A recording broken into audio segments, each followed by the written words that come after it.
have a great clicking of cameras, even the silent kind, but I'm waiting for the lights to go down. Thank you. A very warm welcome to Chatham House, everyone. I'm Bronwyn Maddox, I'm the director. And an extremely warm welcome to Dr. Jaishankar, External Affairs Minister of India, who's going to talk to us about India's rise and role in the world.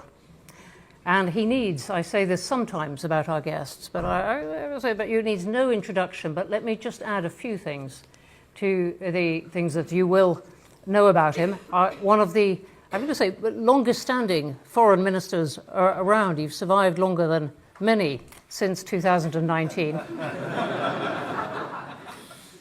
And is also a member of the upper house of India's parliament from Gujarat. Was Foreign Secretary from 2015 to 18, Ambassador to the US, to China, Singapore, and the Czech Republic, and has also served in other diplomatic assignments in Moscow, Colombo, Budapest, and Tokyo. And I say that because people who have a span of the world are particularly valuable these days. And very, very glad that you have come here to talk about a wide range of things. So I was saying to you upstairs, I want to start with geopolitics and then go on to some things about the British-Indian relationship and then come to some questions about India at the end. Please, everyone, do start thinking of your questions. We're going to chat for about half an hour, and we have a clean hour here. It is, just to make the point, on the record, being recorded and live streamed. And if you want to ask a question and you're in the hall, please do the conventional thing of sticking up your hand, and I will do my very best to come to you. If you're online, welcome again. And if you send in your questions using the Q&A box, I will do my best to pick out them as well. So with that, welcome. Thank you. Let's start with what we can call geopolitics, but that one word is standing for rather a lot these days. What do you make of the first 41 days of the US's new foreign policy? Is it good for India? Is it good for the world? Well, it's interesting.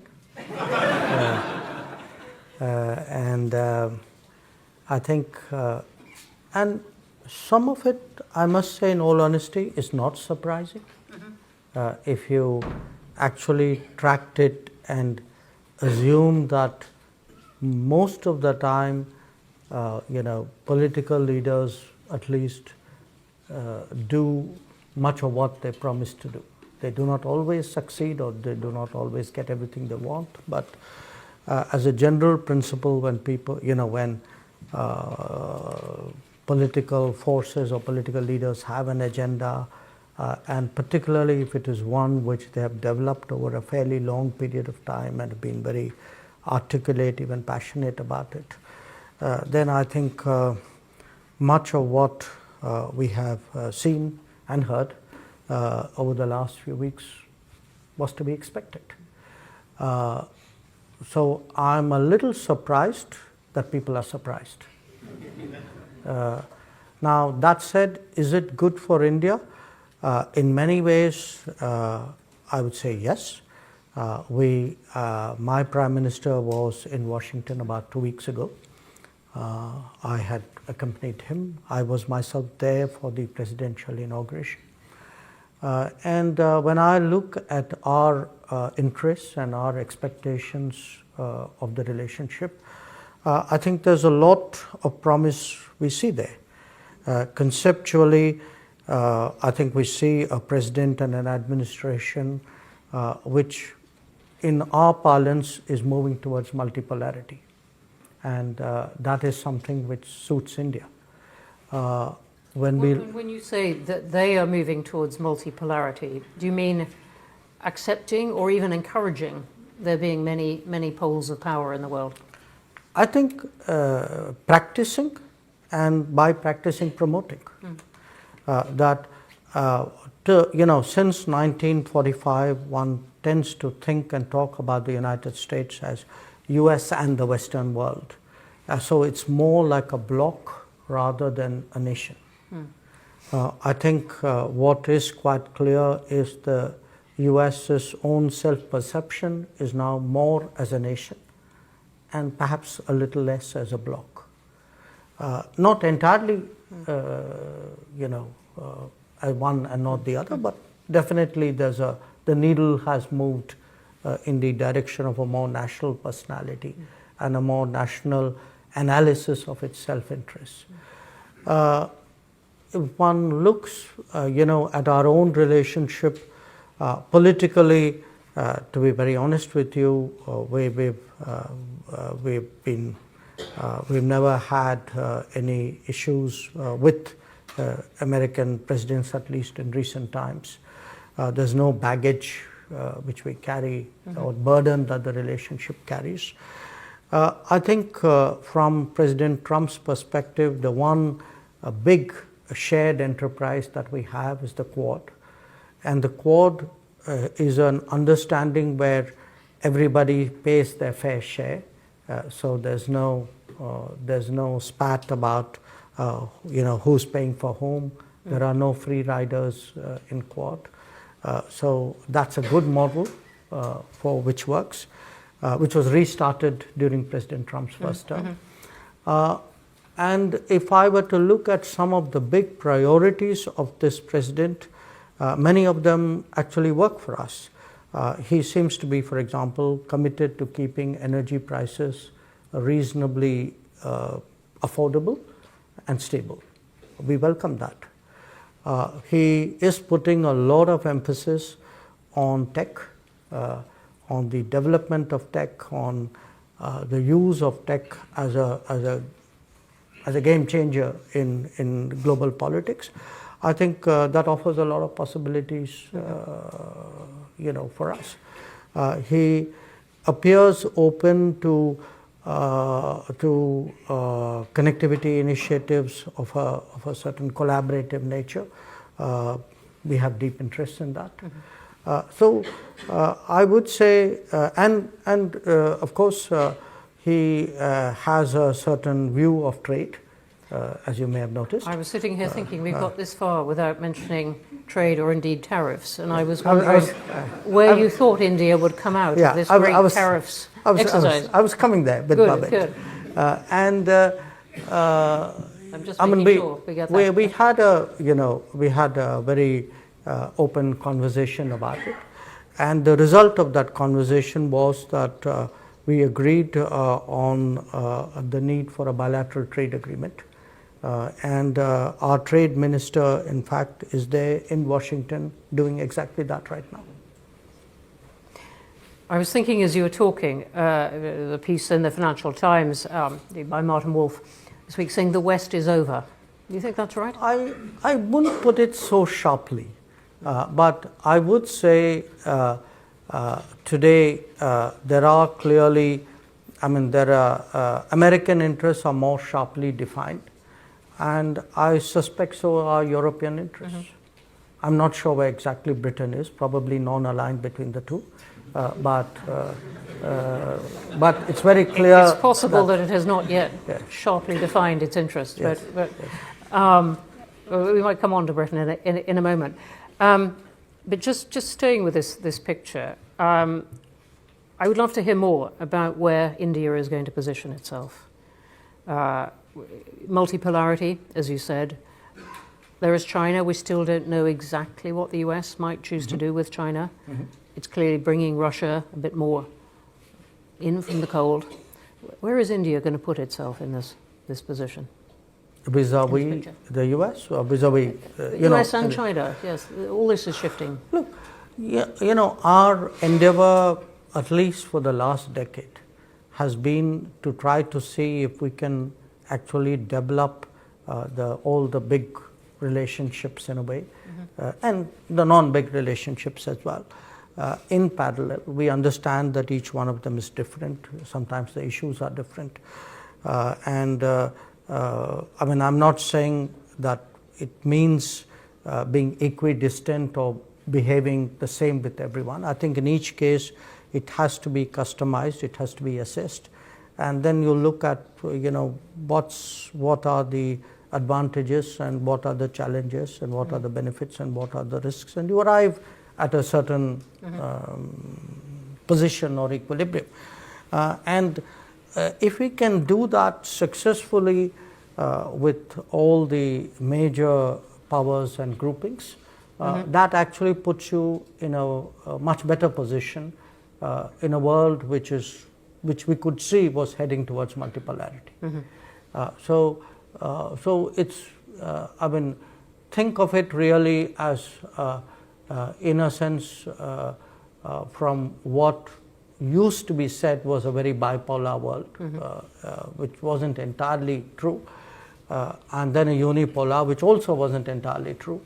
But today, if you have many more centers of decision making, many more sources of influence, many more discussions with multiple players to really address any solution or any situation, I think that's the kind of world, and I think the country which has the maximum flexibility and the least problems is obviously better off in that world, and that's our endeavor. That's a really interesting point. I remember you saying on the platform at the Munich Security Conference, not this year, the big J.D. Vance year, but last year, you were on the platform with Antony Blinken, which seems a long time ago. And you were saying, well, look, we're going to trade with Russia to some extent, oil and some military support, and we'll trade with you. And he looked, meaning the US, and he looked startled at that. But that is the kind of flexibility you're talking about. No, I don't think, to be fair to him, I don't think he was startled. I mean, by that time, we'd been doing it for some time. Yes. Maybe not surprised, but still, I'm going to stick with startled for the directness of your position. You know, look, we've always been very honest about it. We've been honest about it, and I must say, even in 2022, we had discussed it at some length with the American administration, and I say this to their credit. They were also quite understanding about it, because you know, one issue which has been in a sense distorted, the whole energy trade. The fact is that after 2022, you did not want the Ukraine conflict to trigger a global energy crisis. We did not want to see global inflation, and which meant that somebody had to buy Russian oil if the oil markets had to be kept at a reasonable price.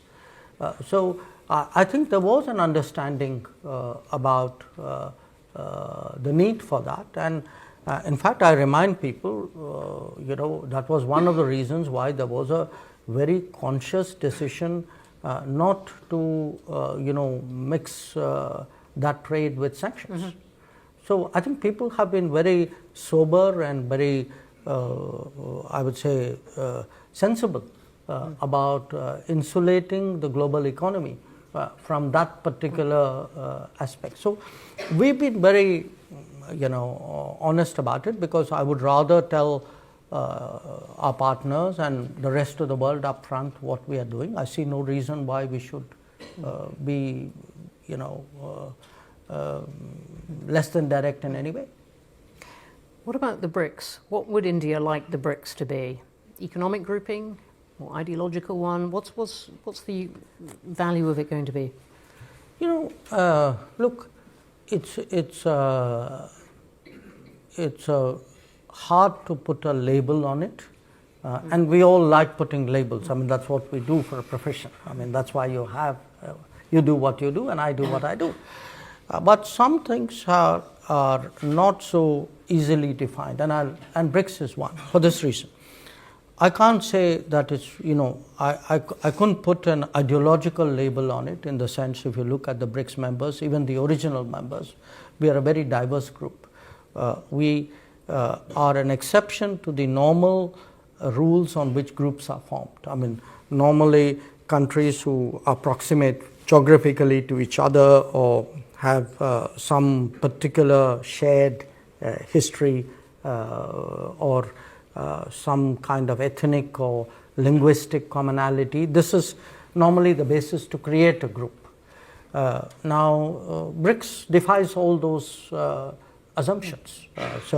So it's not like the Commonwealth, it's not like the NATO, it's not like the G7, it's not like anything which had been conceptualized earlier.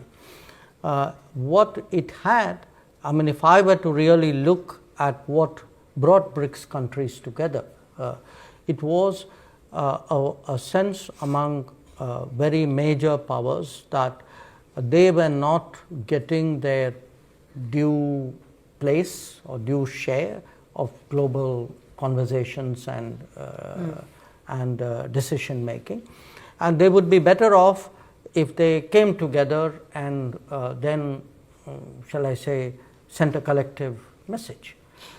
So that is how BRICS started, and since then I think clearly they must be doing something right if so many countries want to join BRICS, and so many countries actually have joined BRICS. So we've had an expansion from the original 4. South Africa joined, and then it has become a double-digit membership in Joburg in 23, and in 24 last year in Kazan we also added dialogue partners, the concept of dialogue partners. So the group has grown. Yes, we do discuss economic issues. We also discuss political issues. It's not like we don't. So I wouldn't straitjacket it. I wouldn't. It's, as I said, it's hard to find a single adjective which would do BRICS justice. Do you see a role for India in acting as an intermediary in any of these current conflicts? I'm thinking of the role that Saudi Arabia has taken on in at least bringing the US and Russians together in Riyadh. India has been carefully not committed itself on Ukraine, but do you see a role for India in this? I'm not sure. I'm not sure. I'll only tell you what we have been doing so far. It will be hard for me to predict what could happen in the future. We have been one of the few countries who have been regularly talking to both Moscow and Kiev at various levels. My Prime Minister has been talking to President Putin and to President Zelensky. We have met with the presidents, the ministers, the national security advisors, the defense ministers. So, at various points of time, if there was a moment or an occasion when our weighing in was useful, we have tried to do that. Mostly, it has been very specific. For example, in the summer of 2022, at that time, the Black Sea grain corridor was sought to be constructed, and there were some hesitations in Russia. So a few other countries approached us to, including Turkey, which had the lead, to press the Russians on that. We did that. When the Zaporizhzhia nuclear plant came under firing, we actually were approached by the Ukrainians to pass messages on to the Russians, which we did, and they had something to say, which we communicated back. We worked a little bit with Mr. Grossi in IAEA on that. So wherever there's been a sense that, okay, India can do something, somebody has come to us and said, would you be willing to do that? We've always been open-minded about it. To the extent we proffered advice, we have largely done that in the privacy of a room. We have spoken our mind to both countries, both leaders. Our view has been that they need to do direct negotiations. That's been our consistent position. We have never advised them what should be the format and what should be the terms of the negotiations. That is their business. But if and I would say this, every time we've had a significant and useful conversation with either of them, we have taken the approval of President Putin to share this with the Ukrainians and President Zelensky to share it with the Russians. So We have kept that going. But beyond that, as I said, we have never, it's never been up, we haven't done a peace plan or, put out a particular view. We don't think that is appropriate. I think this is an issue where the parties involved have to decide for themselves. And we also understand the stakes that Europe has in this matter. We understand the interest which the United States has in this matter. We hear it from the Russians that they too feel that there are other parties to be engaged. So I think we have done whatever was the right thing to do in the most helpful manner, and will continue to do that. Let's come on to the relationship with the UK. You saw the Prime Minister yesterday. I believe you're going to Belfast and Manchester tomorrow. You've seen David Lammy today. Is that right? Yes, yep. I saw. I was with him yesterday as well. Yes. Lots of David Lammy. Right. Where does this stand? And let's start with the free trade agreement. I was in fact, the last time I saw you in your office in Delhi 18 months ago, and there was a great buzz around, was there going to be signing of the deal then? Would Rishi Sunak come over? Could he tuck in the cricket as well? There's a whole fuss around it. Then 18 months goes on. Is it intellectual property on pharmaceuticals? Is it visas again? Where is this? I think some progress has been made in the negotiations. I mean, first of all, let's understand this is a negotiation. Negotiations, and it's a serious negotiation, because when you do an FTA, you're really locking in your country into a long-term arrangement with another partner. So you don't do that in a hurry, you don't necessarily, you don't do that frivolously. So there is a lot of homework, there are a lot of forward projections made of what are the benefits and what are the costs. So it's a fairly complicated process. It's not just like going to a shop and buying something. Given the complexity, to me, it's natural that it would take time. We were discussing upstairs how this can burn up decades of people's lives. I'm not sure I think it should take decades. I mean, with the EU, we are into our third decade. It's not experience I recommend to anybody else. But we would like to accelerate this. I got a clear message. I also met Secretary Reynolds. So I think from Prime Minister Starmer, from Foreign Secretary Lammy, from Secretary Reynolds, I got a consistent message from all of them that the British side is also interested in moving it forward. We had a round last month in February in Delhi when Secretary Reynolds was there. We remain in touch. I had a few points to convey on behalf of my concerned colleagues as well. So I am cautiously optimistic that it will, the pace will quicken. Hard to say when it would come to head, but I certainly, would hope that it doesn't take that long. And in the broader relationship with the UK, how do you see that changing? Well, look, if we actually do conclude the FTA, which I'm optimistic about, I think it will have not just an economic or a trade impact. I think it would have a larger relationship impact. I think people will see many more, they would be encouraged to explore a lot of other possibilities. And there are possibilities. I mean, I give you an example. We've had a British university actually open a campus in India. Now, that's a big deal. It's a big deal because when we have a few successful cases, these numbers would grow. Now, we've allowed foreign universities, we've opened up the education sector to foreign universities fairly recently. If you look at the numbers, I mean, we have today about 1 million plus, maybe 1.25 million Indian students studying abroad at any given time. There would be at least twice that number of people who would have been interested, and had they had an opportunity, would have liked to explore that. And in addition to that, there would be many others. If they saw the, if instead of them going out, they actually saw the universities coming to their homes or close by, they might be interested as well. So I can think of the education sector as a completely, new area which would open up. So when you have something momentous happen in a relationship, I think it will have a ripple impact on a whole lot of other sectors.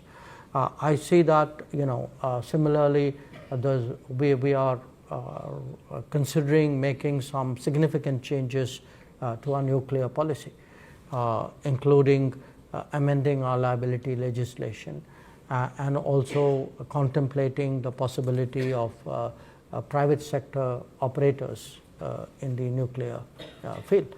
Now, that too is a potential area of collaboration. I could give you a whole lot of areas. Now, I think many of these are waiting to happen. We need, something like an FTA would provide that sort of tailwind, which would It'd be quite wrong for me to ask you in detail everything the Prime Minister said, but nonetheless, what is the stumbling block at this point on the FTA? And there is no such stumbling block. Look, if there are negotiations sector by sector, let me say this. Pretty much everything I have read about the FTA in the press is inaccurate. So people often claim... So visas are not a problem and pharmaceutical IP is not a problem? It's good you asked me that. Yeah. Visas have nothing to do with FTA. The only visas the FTA is concerned with are the visas for intra-corporate transferees, which is business people going to take up jobs in their particular branch of the same business. So I saw these stories or these reports that somewhere there are visa demands. That's not the case. And I could give you a whole lot of other inaccurate examples. Look, it's not that there's some big boulder out there which we need to get out of the way. I think these are painstaking negotiations. And they are painstaking because, as I said, these are serious commitments which are being made, which have economic consequences, which will affect the lives of people in a way. So I think there is a sense of responsibility with which negotiators go about that business. Thanks very much indeed for that. Let me just ask you a couple of things before we go to wider questions, a couple of things about India itself. And I'm very struck by a whole line of discussion in the Indian media at the moment, summarized by the question, will India get old before it gets rich? Not the country so much as its people, but the question of whether its growth is really managing to keep up with the aging and size of the population. That's not a question which is unique to India. No, not at all. People have been asking that question on China. They ask it about some other East Asian countries. They ask it about this one too. But, yeah. So I think it's a natural question to ask about any economy which is growing rapidly and which is consequential for the rest of the world. My sense is the pace of progress in India, this is just me talking, will actually surprise people because we have, look at it today, we are roughly, I would say, about $3,000 minus per capita economy. Okay. Think back on the rest of the world when it was at that level. What is different for us is we have the access to technologies and practices and possibilities which others at that point did not have. For example, digital. So there is a great possibility to leapfrog in terms of our development. And I think I'm pretty sure that the growth of India will follow a pathway or a trajectory which would not be taken by any significant economy before us, simply because many of those possibilities did not exist for those economies at that time. I press you on it because so much hope has been attached to India's development, its trajectory, as you said. And yet there are a lot of questions about whether that can continue, or, as you said, leapfrog. No, I don't think any of us doubt that it will continue. I mean, we are fairly sanguine that we have multiple decades of growth at, let's say, 7% ahead of us. But I mean, naturally, with urbanization, with prosperity, I mean, there are demographic consequences to that. I mean, that's a universal rule. Why would we be an exception to that rule? But I think if you look at the numbers, I think there will be a demographic trajectory, there will be a prosperity trajectory. I am not sure that there is grounds to be as alarmed as your observation would suggest. Thank you. We might come back to that in the questions. Let me just ask you one more, something that comes up in parts of it, certainly with the British media, with parts of the British government, about whether India is still a place where minorities feel that they can thrive. It's the argument being, look, it's great if you're part of the Hindu majority, but becoming a less comfortable place if you're Muslim, Hindu, Muslim, Tamil, Sikh, whatever. Has that come up in your conversations with Britain, and what is your answer to it? I'm a Tamil, I feel completely comfortable. And I think I can say that for the High Commissioner too. So look, there is a certain politics prevalent in some parts of the world, very driven by a kind of a vote bank consideration, very driven by creating identity lobbies, actually pandering to them, stoking a certain attitude, and we don't think actually that's very healthy politics. So if the idea of good politics is all about how do I look after, cater to minority demands, I think to me good politics is actually about treating your citizens equally. And when I look at the last 10 years and I see many of the big transformations underway, let us say housing entitlements, loan entitlements, business entitlements, I think as a polity we've been very, very fair. And to me, that kind of tokenism is actually very destructive politics. So I would actually dispute the idea that somewhere that's an ideal to which we should all aspire. I think that is a model which we actually reject. On that note, let's go to wider questions. I don't know if the question will come up again, but thank you. Forest of hands up immediately. Let me start at this far side. I'm going to take two at a time. Mm-hmm. Please. And could you wait for a microphone to come, and please identify yourself as well. My name is Sylvie. I'm a journalist from South China Morning Post. So my question is, will Modi come to attend SCO conference in China this year? And also, currently there's no direct flights between China and India. It's very difficult to get visa. And also, China and India are having very few journalists in the ground in each other's country. And how and when will those issues be resolved? This is about direct travel. Right. Do you want to answer that one? Let me just sum up that question. You asked me on flights, on visas, right, and journalists, and journalists, and also SCO. And would I be there for the SCO? Modi, also you. Prime Minister Modi. Oh, okay. All right, got it. Thank you. Okay, could I take one more? Yes, go in the middle. Yep, you. Thank you. Sachin Ravikumar with Reuters. In the context of Europe trying to boost its defense capabilities, would India's defense industry have a role to play in bolstering those capabilities? And is this something you would be promoting in the coming weeks and months? And secondly, if I may, vis-a-vis trade with the US, would India be open to lowering tariffs on car imports? thank you. Thank you. Snuck past my usual guard of saying only one question, but you got two in, which were defence and cars. She got 3 in. Yeah. So, We're going to go to a one question rule in a moment. On the first question, look, there was a certain context for why relations between India and China were disrupted. And the context was what China did along the line of actual control in 2020 and the situation which continued after that.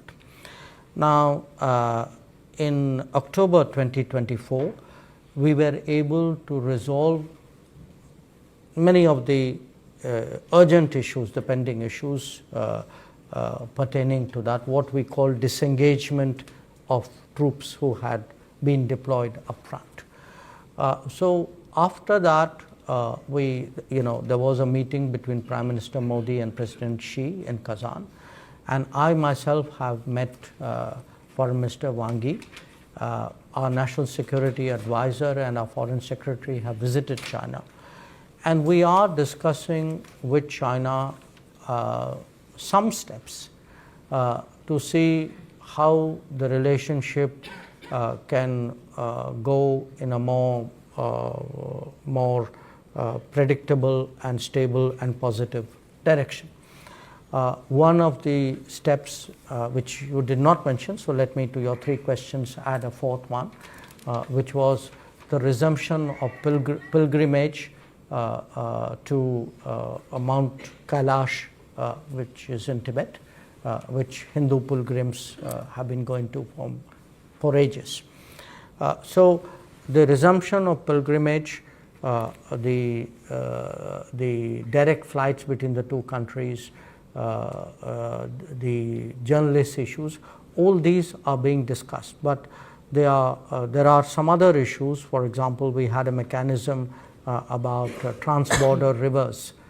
That mechanism had stopped to meet because the relationship was very badly disrupted after 2020. So we're looking at this package. I mean, I think people tasked with that mandate are dealing with each other. It's hard, obviously we would like to see it done sooner rather than later, and then we'll see what happens after that. On your question... Can the Indian defence industry profit from Europe's new need for defence? We have a substantial Indian state-owned defence industry, but also now a growing Indian private sector defence industry. They are global in their interests and aspirations. It's even the state-owned ones, these are enterprises. They make the decisions depending on where there's demand and what the market opportunities are. Normally we leave it to them to make the business, the corporate decisions that they should, unless our national interest or our security interests are involved in some way. So I think if some of them wish to look at demands in Europe, I think that is a business decision that they should be taking. On the issue of tariffs, as I said, we have an understanding that we would be negotiating a bilateral trade agreement with the United States. So that process would unfold.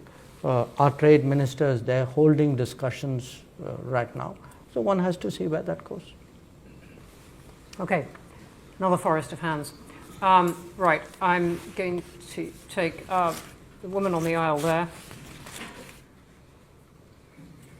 My name is Palwasha, and I wanted to ask about, you mentioned BRICS and India's role in BRICS. Do you see India's role in the Middle East, because you spoke about Ukraine, but what about the Middle East, in specific Gaza? Okay, thank you very much. Here in the front, Chitij.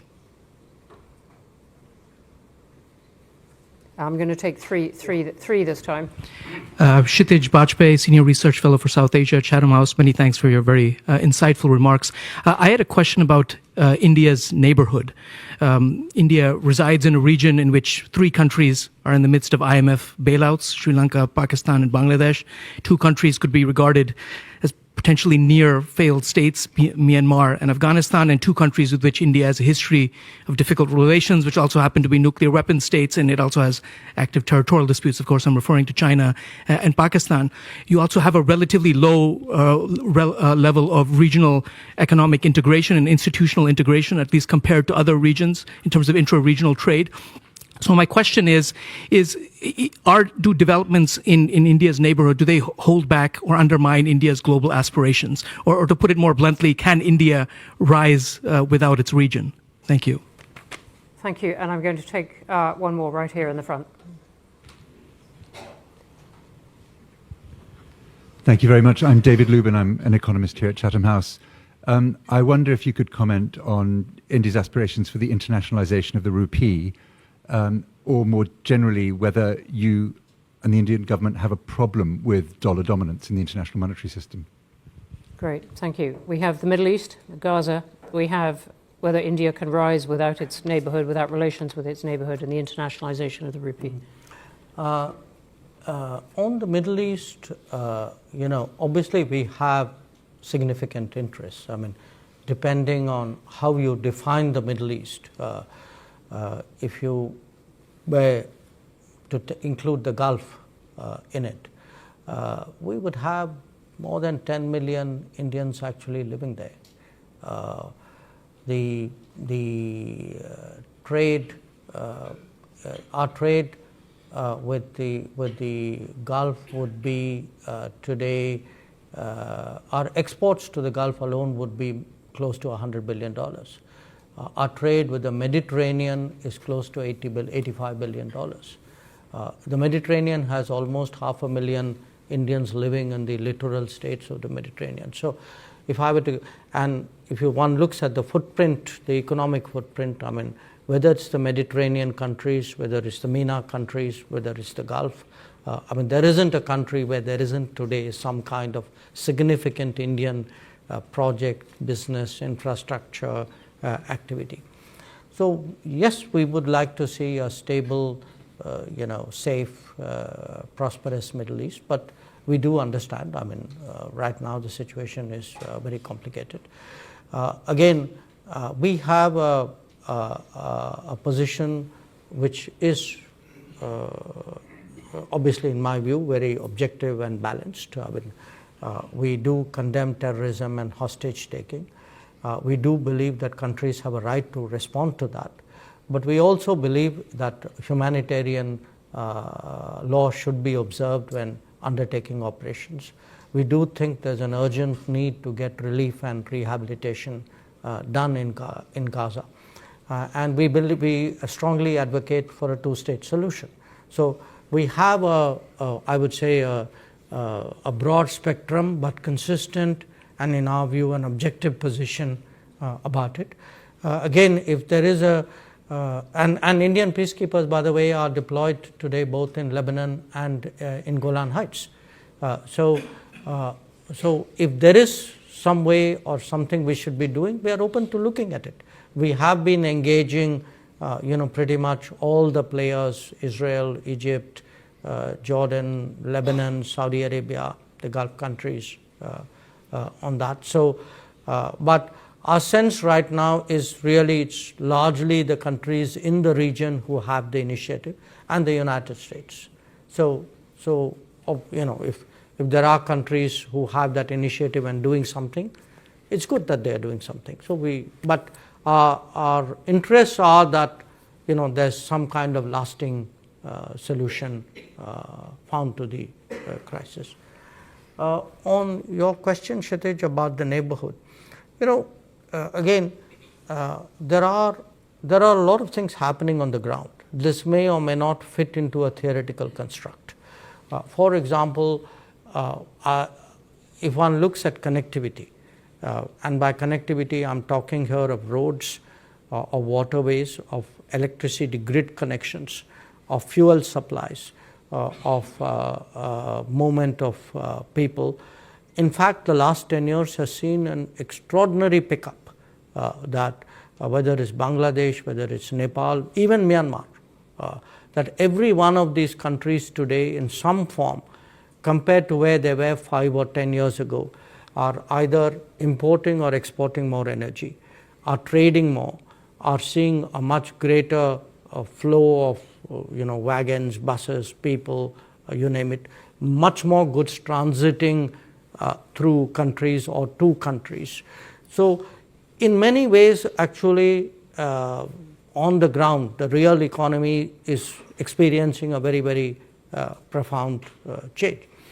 Now, in terms of regionalization, perhaps in a sort of a conceptual way, it may not be that visible, but then do bear in mind when Sri Lanka had a very serious financial crisis, while the rest of the world largely sat on its hands, we actually came forward with a package of more than $4 billion, which was almost twice the size of the IMF package. So, and if you go rewind a bit and go look even at the COVID, between that region, like any other region, has had a COVID crisis, it's had a Ukraine crisis fallout. There have been issues coming out of the global economy because it relates to your question about availability of dollar, trade issues, liquidity crisis. We've actually stepped forward for pretty much every neighboring country, whether it was supply of vaccines, whether it was supply of food grains, whether supply of fertilizers, supply of fuel, and as I said, in Sri Lanka, actually a huge economic package. So we do see today a regional responsibility. We do believe that our neighbors must do well, and that their prosperity and our prosperity are linked, and we think our own growth could be a lifting tide, is a lifting tide for the rest of them. But while we are a larger economy and by and large we are generous and non-reciprocal, we have interests like any nation. So we also expect our neighbors to recognize that and to cater to our sensitivities as well. So I'm not saying that it has to be an equal give and take, but there are gives and takes. And I think just like we have a responsibility to our neighbors, I think our neighbors also have a responsibility to us. The third question, the rupee. Internationalization of the rupee. We are clearly promoting the internationalization of the rupee for the very simple reason that we are actually promoting the globalization of India. There are more Indians who travel out. There are more Indians who live abroad. India's trade, India's investments, India's tourists have all grown. So along with that, the practice of using rupee will also grow. So in many cases, for example, we have established mechanisms for cashless payments between India and some other country. We have, in certain cases, supported trade settlements, but we have also supported trade settlements because there is a shortage of hard currency in many countries, especially of dollars. So in a way, there is a steady, I would say, externalization of rupee transactions. That's part of the globalization of India. But where the role of the dollar is concerned, I think we are very realistic about it. We have never had a problem with the dollar. Our relations with the US are probably at the best ever that they have been. So we have absolutely no interest in undermining the dollar at all. On the contrary, I think a lot of the problems in our region is the lack of the availability of dollars. So I would say many countries want to see more dollar, not less. Thank you. Take a gentleman here on the aisle. Yep. My name is Nisar. I am an author and a journalist. Let me make you a little nervous, Your Excellency. Thank you very much for your dissertation. Yeah. Kashmiris are up in arms because India is occupying Kashmir illegally. That's the reason why they are protesting. Now, given there a question? given the Donald, given Mr. Trump's zeal for striking peace and peace deal, can Narendra Modi use his friendship with Donald Trump to solve out the problem of Kashmir? There are 1 million soldiers stationed in Kashmir to control 7 million Kashmiris. So what are you going to do about the Kashmir problem? Okay. You haven't spoken about Can we it. just capture Thank the you. question there? Thank you. And there was a similar one from Naomi Canton of the Times of India, pegged to the debate in the UK Parliament today mentioning Kashmir. All right, Kashmir, what are you going to do to solve it? Woman on the aisle in black and white, I think. Thank you. I'm Vedika, and I am a student at King's College London, studying international relations. So my question is that when we talk about Global South aspirations, and at the same time we talk about India and China's rivalry, so sometimes because of this rivalry, the Global South aspirations are somehow diluted. Do you think this rivalry can sort of reduce the impact of the Global South in the larger context? And what measures can Indian foreign policy and the decision makers take to make sure that this does not happen? Thank you very much indeed. And let me add one from online. Ishan Devala, do you see an opportunity for better relations with China in a multipolar world? Which relates to that last one. Everyone online, you're asking terrific questions, but they're really long. They look a bit like essays. Really good points. That was a nice short one. We have Kashmir. What are you going to do to solve it? We have Global South losing impact or not, diluted impact or not. And we have détente, the word used with China. Oh, okay. Look, on Kashmir, actually we have done, I think, a good job solving most of it. I think removing Article 370 was step number one. Then restoring growth and economic activity and social justice in Kashmir was step number 2. Holding elections, which were done with a very high turnout, was step number 3. I think the part we are waiting for is the return of the stolen part of Kashmir, which is on the under illegal Pakistani occupation. When that's done, I assure you, Kashmir solved. The second question, Global South. You know, look, there are different ways of looking at it, and I give you a perspective. What do countries in Global South largely want? They want more options. They want more experiences to compare, relatable experiences. They would like to get into relationships which actually help them build their society on a sustainable basis. So forget India, China for a moment. I think what is happening and is that much of the Global South in the previous decades had very limited options. You know, they either had Western options, they had multilateral development banks, which were in a way associated with it. Within the Western options, they had maybe some subsets out there. Then at some point, they had Soviet/Russian options. Then you had a set of China options. Now today, if there are Indian options, I would argue that actually it's better for the Global South. It's not worse, because they now have many more possibilities to choose from. They will be in a position to evaluate which of these options and which of these relationships somewhere fit into their growth aspirations. And I can certainly say, you know, where India is concerned, we have today projects in almost 80 countries of the Global South.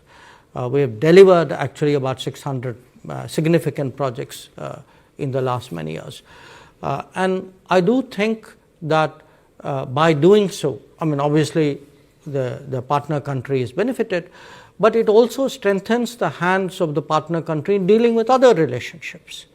So I would not put this negatively at all. In fact, just like I say for India's positioning a multipolar world is helpful, I think for global south as well, I think a multipolar world is helpful, and it actually increases their negotiating ability. The last question, what kind of relationship we want with China. Look, we actually have, by any standards, a very, very unique relationship. I mean, first of all, we are the only 2 billion plus populated countries in the world. We have, both of us, a very long history. We've had the ups and downs in our history. You have today both countries on an upward trajectory. And here's the challenge. And it so happens we are actually direct neighbors. So the challenge is this, that when any country rises, its balances with the world and with its neighbors obviously change. Now, when 2 countries of this size, this history, this complexity, this consequence rise broadly in parallel, and obviously they have an interplay with each other, I think the issue is how do you create stable equilibriums and then transition into the next set of equilibriums or next phase of equilibriums. And we want a stable relationship, but we want a relationship where our interests are respected, where our sensitivities are recognized, where it works for both of us. So I think that is really been the challenge in the relationship.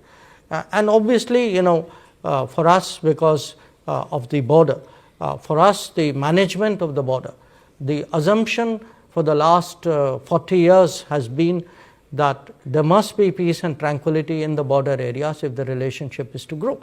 If the border is unstable or is not peaceful or is not tranquil, obviously it will have consequences on the growth and direction of the relationship. Mm-hmm. Okay, let's just squeeze in a few more hands than ever.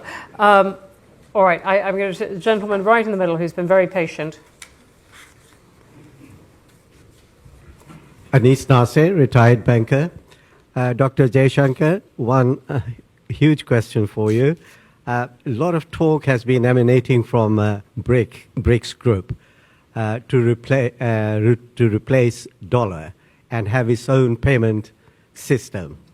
Do you think, in view of fast-changing demographic in respect of politics and economics, is this likely to happen in the next 5-10 years? Thank you very much. I'm going to go to Ashish Goyal right on the aisle here. Ashish, if you can wait for a microphone to come to you, which is coming now. Have you got it? Brilliant. Thank you. Thank you, Dr. Jaishankar, for your thoughts. I'm Ashish Goyal. I'm a global macro investor. And I'm going to continue on this dollar theme, actually, because you spoke about the idea of multipolarity being a good thing, and that's where we are headed towards. So why not multipolarity of the dollar, as in the sense currencies across the world, payment systems across the world? And just one perspective is that if the US did not have the dollar reserve status, by now you would have trashed the currency, because look at the fiscal deficit, look at their external deficit, all of that. So I understand that that's been the stable guiding force for the last 80 years. But I think going forward, India needs to prepare itself for a multipolar world, even in the dollar settlement system or the currency system in the world. So would love to hear your thoughts on that. Thank you. Okay, there's those two. And then I'm going to just take a different tack, because there really are quite a lot online about human rights. I'm going to say from Hamad Safraz saying, and he's speaking for many here online, India has positioned itself as the world's largest democracy, but concerns about its human rights record have been growing. the statement, how does India plan to address this issue? Does it acknowledge any shortcomings? And there are various others in that line, Shahid Ahmed as well. There is a cluster. So we have dollar and we have human rights. I could take a few more. I could take a few more. Okay. Because my answers would be pretty short on both. You don't know what I might then say. I will take this gentleman on the aisle then. Hello, I'm Bhanu Pranav and I'm studying theoretical physics in King's College London. So my question is in that direction, in education and especially in the pure sciences. I've always aspired to be back home but receive international level education. So what are your thoughts on us reaching out into the world more accessibly and India becoming a center for global level research, especially in the pure sciences? Okay, let's take those. No, because we need to stop at 7. Thank you for your generosity, but we actually in respect of the. So we can close with this, right? With these batch, Yeah, yes. okay. Yes. Look, I take the two dollar questions together. As I said, first of all, I don't think there's any policy on our part to replace the dollar. As I said, at the end of the day, the dollar as the reserve currency is the source of international economic stability. And right now, what we want in the world is more economic stability, not less. Now, obviously, there are. I would also say, in all honesty, I don't think there's a unified BRICS position on this. I think BRICS members, and now that we have more members, have very diverse positions on this matter. So the suggestion or the assumption that somewhere there's a united BRICS position against the dollar, I think is not borne out by facts. And to me, it's kind of deterministic that if there is multipolarity has to translate itself into a currency multipolarity. It doesn't have to. Again, even when I was explaining multipolarity, my point was that if there are multiple players, it's not that India's relationship with each player is the same. There are different considerations in each relationship. For us right now, we think that the United States as really in many ways, clearly the largest economy in the world, in many ways the almost the fulcrum or the key player in the global international architecture. Our own relationship is growing, it's very positive. We do believe today that working with the United States and strengthening the international financial system, economic system, is actually what should be the priority. So I think that both a strategic assessment as well as our sense of what is required today by the international economy will really guide our thinking on this matter. On the human rights concerns, look, I think a lot of this is political. It is political because political is not necessarily a bad word. It is how people express their desires for their country. Allow me to complete. We have been, for political reasons, at the receiving end of a lot of I would say expressions and sometimes even campaigns on human rights. We listen to it. If we're not perfect, nobody is perfect. There can be situations which require redressal and remedy. But I would actually argue that if one looks around the world, to be very honest, I think we have a very strong human rights record. We as a democracy, as a credible democracy where people still have faith, and in fact growing faith in that democracy, where actually representation has broadened in every conceivable way over the last many decades, where the state has been very fair in terms of treatment of its citizens. I think any sort of sweeping concern on human rights is really misplaced. I don't see justification for it at all. And the last question on global level research. Today there is a big sort of spurt, I would say, in the innovation culture, in the startup culture in India. We also have a lot of global capability centers. In fact, I think about 40% of them globally are actually located in India. My sense is in the coming, say, 5 years, I actually expect to see both at an enterprise level as well as in terms of our own entrepreneurial tendency. I expect to see a much more energetic innovation and research culture. I mean, this is quite apart from what the government is doing. I mean, we have set up a National Research Foundation. There is a much greater push for various enterprises and agencies to invest more in research. There are some standout sectors. I mean, space would clearly be one, where you can see really what has been a very youth-driven, often I would say almost outside the government innovation, which has paralleled what have been enormous steps taken by the government-led program as well. But it's happening in a whole lot of other areas. And I think for young people in India today, there are possibilities and opportunities out there which probably didn't exist in the previous decade.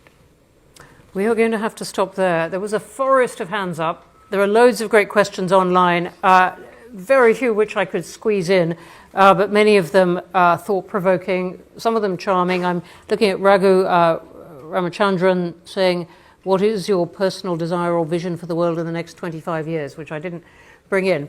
I might have to wait for your next book. Everyone, can you join me in thanking Dr. Jaishankar?